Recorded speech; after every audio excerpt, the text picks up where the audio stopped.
Hello students, मैं संदीप खरे। आगे बढ़ते हुए आज आपको सिखाने वाला हूं ये चौथा क्वेश्चन। इसके पहले हमने 3 क्वेश्चन ये जो हैं ये हमने क्रम से कर लिए हैं। अगर आप क्रम से गणित को पढ़ना चाहते हो तो डिस्क्रिप्शन में प्लेलिस्ट की लिंक है। चौथा क्वेश्चन हम अलग से लिख लेते हैं, ठीक है, फिर उसके बाद इसको हल करेंगे। तो यहाँ पे हमने क्वेश्चन लिख लिया है। अब इसमें हमें क्या करना है, a1/a2, b1/b2 और c1/c2 के मान निकालने हैं। तो देखो कैसे निकालेंगे। सबसे पहले जो समीकरण हमें दिए रहते हैं हम उनको लिखते हैं। तो यहाँ पे हम लिखेंगे दिए गए रैखिक समीकरण युग्म, ठीक है। तो इस तरीके की हेडिंग डालना है सबसे पहले। अब जो पहला समीकरण दिया गया है इसको हम पूरा ज्यों का त्यों लिखेंगे, जो कि दिया गया है 5x माइनस 3y बराबर 11। और जो दूसरा दिया गया है माइनस का 10x प्लस का 6y, बताओ आगे क्या लिखा है, बराबर माइनस का 22। लेकिन हमें अच्छे से पता है कि हम ऐसे समीकरण 1 व 2 नहीं बना सकते, क्योंकि ये अपनी मानक अवस्था में नहीं है। मानक अवस्था का मतलब होता है कि कोई भी समीकरण के बराबर में क्या होना चाहिए, बताओ क्या होना चाहिए, 0 होना चाहिए। बताओ यहाँ पे 0 है क्या, इसके बराबर 0 है क्या, तुम कहोगे नहीं है सर, तो 0 पहले लाना पड़ेगा। तो लिखेंगे उपरोक्त समीकरणों को मानक अवस्था में लिखने पर। तो देखो मानक रूप में कैसे लिखते हैं। देखो ये जो प्लस का 11 है इसका पक्षांतर इस तरफ कर दो। तो यहां से लिखना स्टार्ट करो। पहले क्या लिखा है 5x, तो 5x लिख दो। फिर क्या लिखा है -3y, तो -3y लिख दो। और ये जो प्लस का 11 है ना उस तरफ ले जाओ, तो माइनस का 11 हो जाएगा, बराबर में क्या आएगा 0। और अब हम इसे समीकरण 1 बना सकते हैं, क्योंकि ये अपनी मानक अवस्था में, जैसे -y है ना, इसका पक्षांतर उस तरफ कर दो।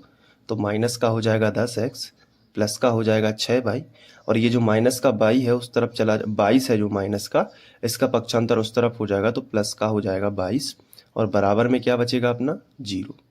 इसे बना सकते हैं हम समीकरण 2। अब जैसे ही समीकरण 1 व 2 बन जाए तो अब हम कर सकते हैं तुलना। तो यहाँ पे हम लिखते हैं कि जो समीकरण 1 व 2 की तुलना, समीकरण 1 व 2 की तुलना रैखिक समीकरण युग्म, रैखिक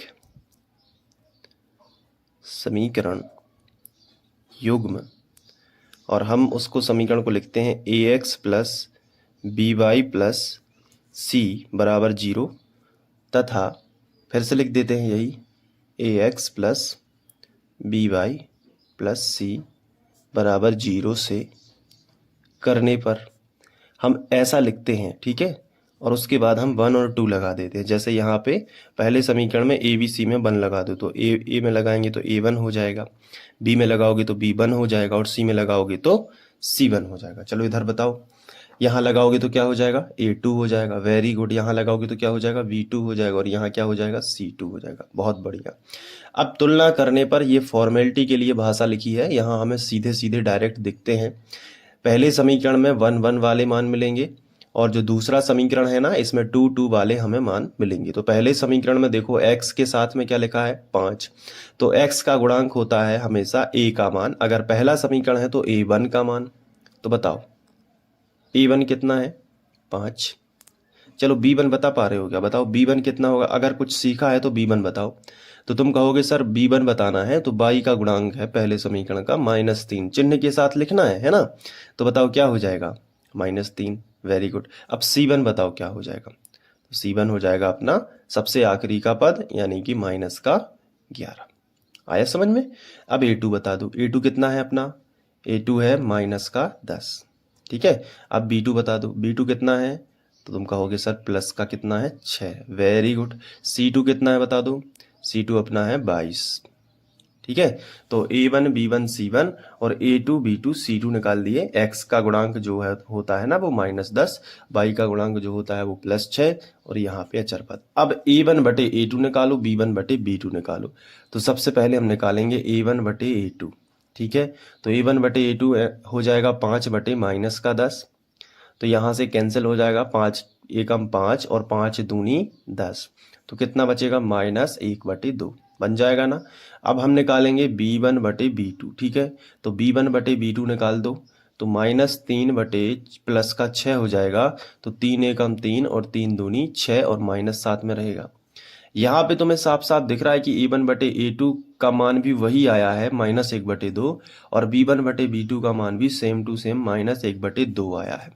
तो तुम्हें c1 बटे c2 भी निकालना पड़ेगा क्योंकि ये बराबर आ गए हैं। तो c1 बटे c2 भी आगे ले चलो। तो c1 बटे c2 -11 और बटे 22 आया है। तो ये 11 दूनी 22 से कट जाएगा। तो 11 एकम 11 और 11 दूनी 22 आ गया समझ में। तो कितना आया -1 बटे 2। यहाँ पे देखो a1 बटे a2 का मान -1 बटे 2, b1 बटे b2 का मान भी -1 बटे 2 और c1 बटे c2 का मान भी -1 बटे 2। तो अब क्या होगा, यहाँ पे हम लिखेंगे कि चूंकि -1 बटे 2 बराबर है -1 बटे 2 के और बराबर है c1 बटे c2 का मान -1 बटे 2 के, यानी कि ये तीनों बराबर हैं। इसको हम ऐसे भी लिख सकते हैं कि अर्थात जो अपना a1 बटे a2 है ना, वो किसके बराबर हो गया, b1 बटे b2 के। Very good. और वो भी किसके बराबर हो गया, अपना c1 बटे c2 के। तो इससे क्या सिद्ध हो गया, तीसरी शर्त, मतलब ये जो है तीनों में बराबर के चिन्ह लगे हों, तो मैंने आपको अच्छे से बताया है। ये देखो, ये वाली शर्त है कि जब तुम्हें मिल जाए a1 बटे a2 बराबर b1 बटे b2 बराबर c1 बटे c2, यानी तीनों बराबर मिल जाएं, तो रेखाएं कैसी होती हैं, समपाती। मतलब एक रेखा के जस्ट ऊपर से ही दूसरी रेखा होगी। तो बताओ संगत होंगे कि असंगत होंगे। तुम कहोगे सर कि एक रेखा है और उसके ऊपर से दूसरी रेखा है, तो ये तो संगत हो गए ना, एक के ऊपर दूसरी, तो ये तो संगत हुए ना, क्योंकि टच हर जगह कर रहे हैं। तो ये तो बहुत गहरी दोस्ती हुई। पिछले सवालों को यदि आपने डिटेल से समझा है, प्लेलिस्ट से आप पढ़ रहे हो, तो आपको क्लियर समझ में आ रहा होगा कि ये संगत क्यों है। ठीक है, तो ये संगत है। तो आप यहाँ पे लिखोगे, यहाँ पे एक लाइन लिखनी होती है, फिनिश लाइन, कि अतः दिए गए समीकरण युग्म संगत हैं। अतः दिए गए समीकरण युग्म कैसे हैं, संगत हैं। बन जाएगा, ठीक है। तो ये क्वेश्चन अच्छे से नोट कर लो, पहले यहाँ से लिखो पूरा, ठीक है, अपने फेयर रजिस्टर में।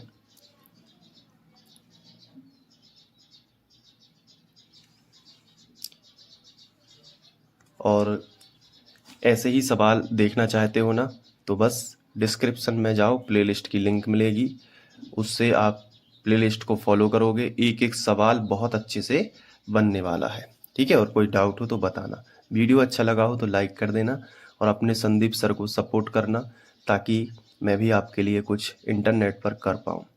आगे बढ़ते हैं और इसका जो बचा हुआ सवाल है उनको भी करते हैं। तो प्लेलिस्ट में क्रम अनुसार देख लेना। Thank you.